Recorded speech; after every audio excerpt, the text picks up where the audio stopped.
everyone, welcome to Disha's official YouTube channel. We bring to you the video series on India's independence struggle. भारतीय राष्ट्रीय आंदोलन की प्रसिद्ध हस्तियां। भारत आज जो कुछ भी है वह सदियों से कई नेताओं के योगदान के कारण है। इन नेताओं ने जीवन के विभिन्न क्षेत्रों में योगदान दिया जो भारतीय समाज के लिए बहुत महत्वपूर्ण रहे हैं। उन्होंने अपने देश की आज़ादी के लिए अपनी रक्त और आत्मा का बलिदान निसंकोच दे दिया था। आज हम भारतीय स्वतंत्रता संग्राम के उनमें से कुछ महत्वपूर्ण व्यक्तित्वों और भारतीय इतिहास में उनके योगदान पर चर्चा करेंगे। हमारी सूची सबसे प्रसिद्ध और प्रमुख व्यक्ति के साथ शुरू होती है। मोहनदास करमचंद गांधी। यद्यपि गांधी जी का सबसे बड़ा हथियार अहिंसा था, लेकिन उनका कद किसी सिंह से कम नहीं था। उनकी उपस्थिति विरोधियों के पैरों तले जमीन हिला देती थी। गांधी जी को राष्ट्रपिता की उपाधि से सम्मानित किया गया था। उन्होंने दक्षिण अफ्रीका में एक नागरिक अधिकार कार्यकर्ता की शानदार भूमिका निभाई थी। भारत वापस लौटने के बाद वह देश भर में घूमे और लोगों की दुर्दशा को समझने की कोशिश की। इसके बाद उन्होंने चंपारण, खेड़ा और अहमदाबाद मिल श्रमिकों का सत्याग्रह शुरू किया। इन शांतिपूर्ण हड़तालों की अपार सफलता और लोगों की उल्लेखनीय भागीदारी ने उन्हें आगे बढ़ने की प्रेरणा दी। सभी वर्गों के लोगों का समर्थन हासिल करते हुए उन्होंने असहयोग आंदोलन, सविनय अवज्ञा आंदोलन और भारत छोड़ो आंदोलन के माध्यम से प्रज्वलन प्रदान करके अपनी यात्रा जारी रखी। राजेंद्र प्रसाद। भारतीय गणराज्य के पहले राष्ट्रपति श्री राजेंद्र प्रसाद बिहार के प्रमुख नेता और वकील थे। उन्होंने बिहारी छात्र सम्मेलन की स्थापना की और गांधी जी के महत्वपूर्ण आंदोलनों में शामिल हुए। उन्होंने पटना में नेशनल कॉलेज की भी नींव रखी। डॉक्टर प्रसाद हिंदी में चलाई जाने वाली साप्ताहिक समाचार पत्र देश के भी संपादक थे। 1946 में बनी अंतरिम सरकार में उन्हें खाद्य और कृषि मंत्री के रूप में अपनी प्रभारी भूमिका निभाई। उनकी काबिलियत को देखकर उन्हें संविधान सभा का अध्यक्ष नियुक्त किया गया और 1962 में भारत रत्न से सम्मानित किया गया। जवाहरलाल नेहरू। भारतीय स्वतंत्रता आंदोलन में एक प्रभावशाली नेता और महात्मा गांधी के राजनीतिक उत्तराधिकारी जवाहरलाल नेहरू 1947 में देश के पहले प्रधानमंत्री बने। हालांकि संस्कृति, भाषा और धर्म में विविधतापूर्ण विशाल आबादी को एकजुट करने की चुनौती का सामना करना पड़ा, पर उन्होंने विभिन्न आर्थिक, सामाजिक और शैक्षिक सुधारों को सफलतापूर्वक स्थापित किया, जिससे उन्हें लाखों भारतीयों की सम्मान और प्रशंसा मिली। वे 1928 में कांग्रेस के महासचिव बने और 1929 में इसकी अध्यक्षता संभाली। लाहौर अधिवेशन में उनकी अध्यक्षता में स्वतंत्रता प्रस्ताव पारित किया गया था। उन्होंने पंचशील के सिद्धांत को लिखा और गुट निरपेक्षता की नीति में विश्वास किया। Annie Besant. एनी बेसेंट की गिनती उन महिलाओं में की जाती है जिन्होंने अंग्रेजों के खिलाफ भारत के स्वतंत्रता आंदोलन में एक सक्रिय भूमिका निभाई थी। वह एक समाज सुधारक, महिला कार्यकर्ता, सुप्रसिद्ध लेखिका, थियोसोफिस्ट और राष्ट्रीय कांग्रेस की पहली महिला अध्यक्ष और एक प्रभावी प्रवक्ता थीं। उन्होंने भारत में रहकर बाल विवाह, विधवा विवाह और जाति व्यवस्था जैसे सामाजिक कुरीतियों को खत्म करने की दिशा में काम किया था। उन्होंने भारत में थियोसॉफिकल सोसाइटी, केंद्रीय हिंदू स्कूल व कॉलेज की स्थापना की और होम रूल लीग की शुरुआत की। भीमराव रामजी अंबेडकर। अंबेडकर दलित वर्ग के नेता और एक प्रख्यात न्यायविद थे। उन्होंने दलित वर्ग संस्थान और समाज समता संघ की स्थापना की। उन्होंने पीपल्स एजुकेशन सोसाइटी के नाम से एक नेटवर्क कॉलेज की स्थापना की। बाबा साहेब ने तीनों गोलमेज सम्मेलनों में भाग लिया और सन 1932 में गांधी जी के साथ पूना समझौते पर हस्ताक्षर किया। वे 1942 से 1946 तक गवर्नर जनरल की कार्यकारी परिषद में रहे और उन्होंने भारतीय लेबर पार्टी और अनुसूचित जाति संघ का गठन किया। अपनी अद्वितीय विधिवत्ता के कारण वे भारतीय संविधान की मसौदा समिति के अध्यक्ष नियुक्त किए गए। स्वतंत्र भारत के पहले कानून मंत्री के रूप में उन्होंने हिंदू कोड बिल पेश किया। उन्होंने सन 1956 में द रिपब्लिकन पार्टी की शुरुआत की। अपने जीवन के अंत में बाबा साहेब अंबेडकर ने बौद्ध धर्म ग्रहण कर लिया। सरदार वल्लभ भाई पटेल गुजरात के एक स्वतंत्रता सेनानी और समाज सुधारक। उन्हें सरदार पटेल के नाम से जाना जाता है और उन्हें भारत के लौह पुरुष की उपाधि से सम्मानित किया जाता है। उन्होंने 1918 में खेड़ा या कैरा सत्याग्रह शुरू किया और बारडोली सत्याग्रह में किसानों के अधिकारों के लिए लड़ाई लड़ी। यहाँ उन्हें सरदार की उपाधि दी गई। सविनय अवज्ञा आंदोलन के दौरान गिरफ्तार होने वाले वे पहले राष्ट्रीय नेता थे। उन्होंने गांधी के व्यक्तिगत सत्याग्रह और भारत छोड़ो आंदोलन में भाग लिया।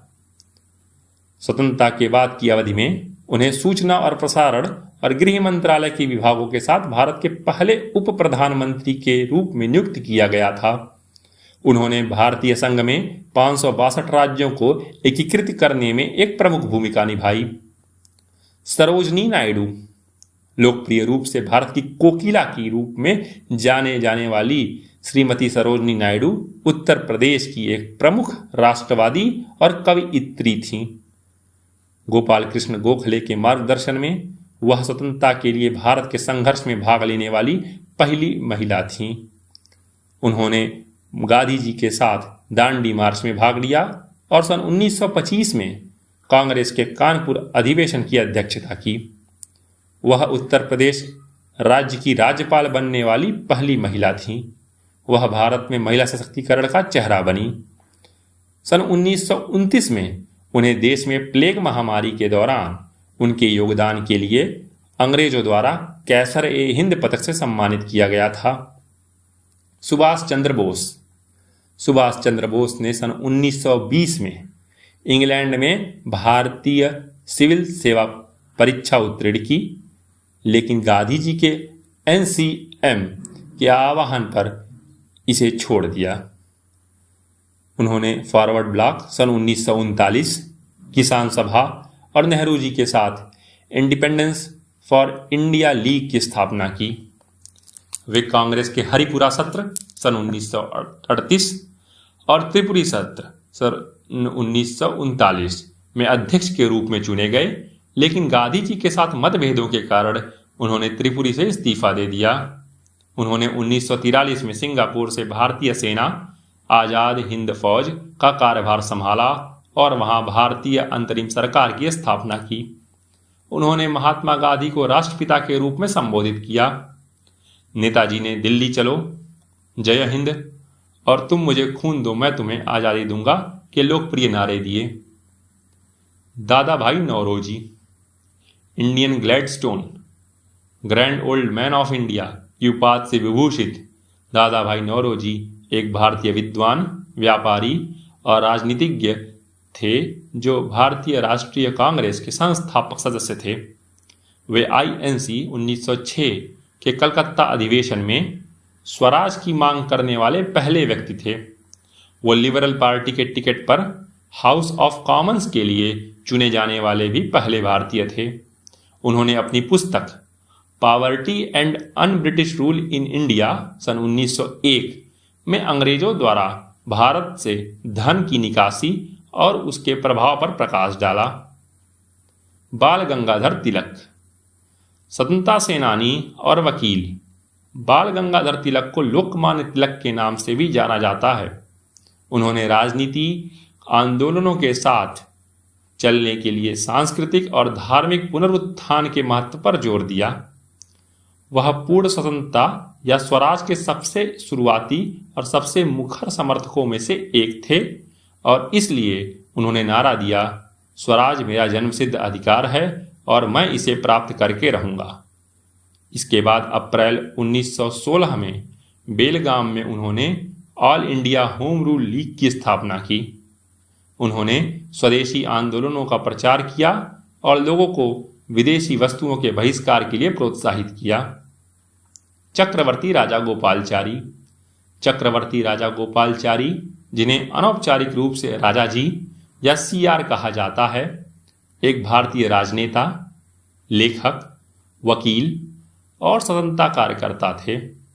उन्होंने सन 1921 से 1922 में कांग्रेस के महासचिव का पद संभाला और सन 1922 से 1924 तक कांग्रेस कार्य समिति के सदस्य रहे। उन्होंने तमिलनाडु में CDM की शुरुआत की और तंजौर तट पर नमक मार्च का नेतृत्व करने के लिए गिरफ्तार किए गए।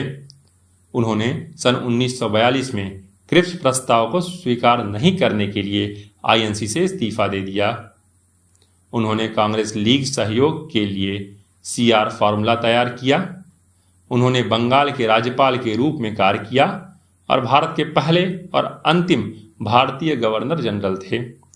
वे देश के पहले मंत्रिमंडल में गृह मंत्री बने और सन 1954 में उन्हें भारत रत्न से सम्मानित किया गया। भगत सिंह एक भारतीय समाजवादी क्रांतिकारी थे जिनकी भारत में अंग्रेजों के खिलाफ आकस्मिक हिंसा और 23 साल की उम्र में फांसी के 2 कृत्यों ने उन्हें भारतीय स्वतंत्रता आंदोलन का लोकनायक बना दिया। वह हिंदुस्तान सोशलिस्ट रिपब्लिकन आर्मी के सदस्य थे। उन्होंने पंजाब में मिलिटेंट नौजवान भारत सभा की शुरुआत की थी। उन्होंने सन 1928 में ब्रिटिश आधिकारिक सैंडर्स का मार डाला, लाहौर षड्यंत्र में शामिल हो गए और केंद्रीय विधानसभा पर बमबारी की। दुर्गाबाई देशमुख, वह लोकप्रिय रूप से आयरन लेडी के रूप में जानी जाती हैं। उन्होंने मद्रास में सविनय अवज्ञा आंदोलन के दौरान नमक सत्याग्रह का आयोजन किया और उन्हें जेल में डाल दिया गया। वह संविधान सभा की सदस्य थीं। समाज के लिए उनकी सेवा के लिए उन्हें स्वतंत्रता के बाद ताम्रपत्र और पॉल हॉफमैन पुरस्कार से सम्मानित किया गया। उनके सामाजिक कार्यों में आंध्र महिला सभा सन 1941, आंध्र एजुकेशन सोसाइटी, दिल्ली विश्वविद्यालय में Shri Venkateswara college, central society welfare board की स्थापना शामिल है और उन्हें आंध्र महिला पत्रिका का संपादन भी किया। मौलाना अबुल कलाम आज़ाद, मौलाना आज़ाद स्वदेशी आंदोलन के दौरान कांग्रेस में शामिल हुए थे। वह खिलाफत समिति और सन 1923 के दिल्ली में कांग्रेस के विशेष सत्र के अध्यक्ष के पद पर कार्यरत हुए। उन्होंने जमीयत उल उलेमा, राष्ट्रवादी मुस्लिम सम्मेलन, शिमला सम्मेलन का नेतृत्व किया और कैबिनेट मिशन के साथ बातचीत की। उन्हें सन 1946 में संविधान सभा के सदस्य के रूप में चुना गया और अंतरिम सरकार में शिक्षा और कला मंत्री बने। मौलाना आज़ाद स्वतंत्र भारत के पहले शिक्षा मंत्री बने। उन्हें प्राकृतिक संसाधन और वैज्ञानिक अनुसंधान के विभाग भी दिए गए थे। उन्होंने UGC, AICTE और IIT खड़गपुर की नींव में बहुत महत्वपूर्ण योगदान दिया। सर्वपल्ली राधाकृष्णन, तमिलनाडु के एक शिक्षाविद राधाकृष्णन भारत में कई शैक्षणिक संस्थानों से जुड़े थे। उन्होंने आंध्र विश्वविद्यालय और बनारस हिंदू विश्वविद्यालय के कुलपति के रूप में कार्य किया। वे सन 1946 से 1950 तक यूनेस्को में भारतीय प्रतिनिधिमंडल के नेता, 1948 में इसके अध्यक्ष और 1952 में यूनेस्को विश्वविद्यालय शिक्षा आयोग के अध्यक्ष थे। उन्हें पैन इंटरनेशनल के उपाध्यक्ष के रूप में भी नियुक्त किया गया था। 1962 में उन्होंने हार्वर्ड विश्वविद्यालय में कांग्रेस ऑफ फिलॉसफी में कलकत्ता विश्वविद्यालय का प्रतिनिधित्व किया। वह 2 बार भारत के उपराष्ट्रपति के रूप में चुने गए और सन 1962 से 1967 तक देश के राष्ट्रपति के रूप में कार्य किया। कई अन्य स्वतंत्रता सेनानी भी हैं जिन्होंने मंच पर महत्वपूर्ण भूमिका निभाई। देर सवेर देश के मूल निवासियों ने अपने क्रूर औपनिवेशिक स्वामी के आर्थिक और राजनीतिक शोषण की गहराई को खोज निकाला और उसके खिलाफ चुनौतियां खड़ी कर दी। एक तरफ गांधी जी की अहिंसा थी और दूसरी तरफ भगत सिंह, चंद्रशेखर आजाद, रासबिहारी बोस और सुभाष चंद्र बोस जैसे हिंसा और आक्रामकता पर विश्वास रखने वाले। सिपाही विद्रोह से समय से ही रानी लक्ष्मीबाई, बेगम हजरत महल, कमला देवी चट्टोपाध्याय और राजकुमारी अमृत कौर जैसी सशक्त महिलाओं ने सशस्त्र विद्रोह, सत्याग्रह और संगठन बनाकर स्वतंत्रता आंदोलन में योगदान दिया। उनकी विचारधारा और साधन कुछ भी हों, लेकिन सभी भारतीयों के दिलों में केवल एक ही मुख्य मकसद था, भारत की आज़ादी। और स्वतंत्रता दिवस का उत्सव उसी महत्वाकांक्षा का प्रतीक है। जय हिंद।